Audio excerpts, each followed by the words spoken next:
Hai guys, mau cerita aja. Jadi kemarin aku install lagi satu aplikasi notes yang dulu aku sering pakai pas kuliah, namanya Evernote. Dan di situ aku menemukan catatan ini. Kalian lihat di situ aku berdoa semoga Tuhan berikan aku sahabat perempuan ya. Doanya itu lumayan spesifik.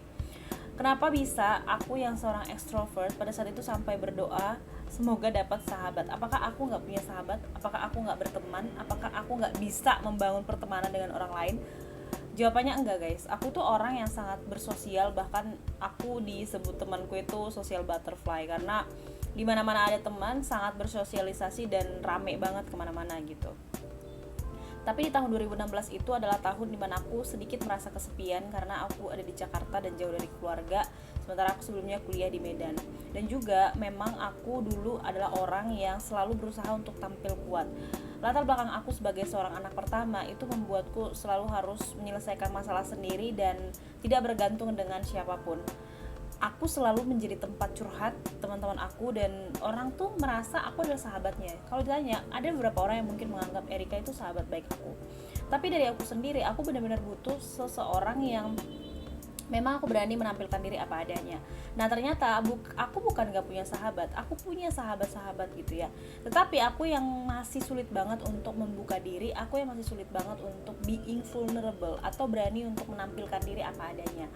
Nah, persahabatan yang ku tahu itu ternyata adalah bagaimana aku bisa melakukan sesuatu untuk orang lain, bagaimana aku bisa membantu menyelesaikan masalah-masalah dia, bagaimana aku bisa hadir ke orang itu gitu. Padahal persahabatan bukan hanya tentang melakukan sesuatu atau memenuhi kebutuhan orang lain, tetapi bagaimana aku juga berani untuk menampilkan diriku, berani mengakui kelemahanku, berani menunjukkan dukaku di hadapan orang yang kuanggap sebagai sahabat. Dengan berani untuk tampil menjadi apa adanya dan menjadi diri sendiri, itu menolongku untuk merasa diterima, merasa dicintai, dan emang diterima sepenuhnya ya, karena dengan kondisiku secarut marut ini dia tetap stay. Dan itulah persahabatan yang sebenarnya. Pada akhirnya aku mendapati aku bukan gak punya sahabat, aku punya sahabat dan aku aja yang gak bisa untuk memaknai persahabatan lebih dalam, dan aku aja yang gak bisa melihat relasi-relasi yang aku punya itu sebagai relasi yang meaningful atau bermakna.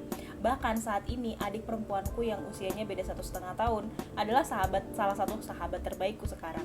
Banyak hal yang aku bisa bicarakan dengan dia dan kami bisa berbagi suka dan duka, dan aku nggak ngerasa kesepian lagi gitu. Jadi untuk teman-teman bagi yang sulit membuka diri, belajarlah untuk membuka diri. Bisa jadi orang-orang di sekitarmu sebenarnya adalah relasi yang bermakna itu. Thank you.